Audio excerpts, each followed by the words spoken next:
happens to men too, you know. It happens to men. Do you want a point? It happens to men as well. Oh, yeah, okay.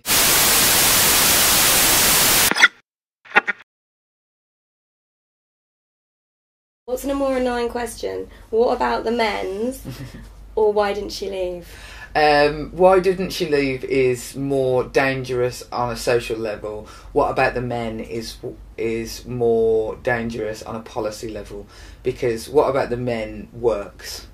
And it blocks. It blocks things. It blocks people recognising that violence against women is a gendered crime. And it makes... I've seen some absolutely phenomenal commissioning at local levels because people stood up in meetings and said, what about the men?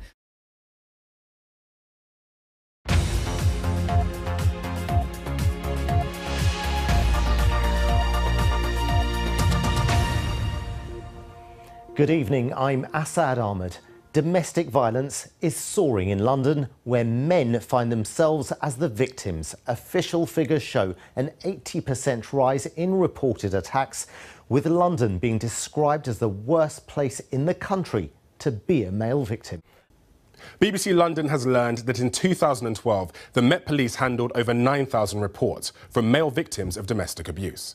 In 2015, this had risen to over 16,000. That's an 80% increase.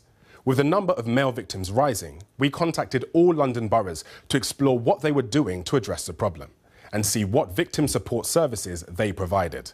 We found that 18 areas in England and Wales do provide refuges for men. However, for victims in London, we discovered there isn't one single refuge available for male victims of domestic abuse. Men, just like women, need places to go if they are the victims of domestic violence that are safe, that do provide refuge. We view those spaces, or we are increasingly viewing those, as kind of an automatic right for women. Why aren't they a right for men? Domestic abuse catches people by surprise. That is why councils need to make sure they have services available if men do suddenly need them. Survivors such as Dan hope their experiences will influence policymakers, and refuges and safe spaces for men will be created across the capital. Ben Hunt, BBC London News.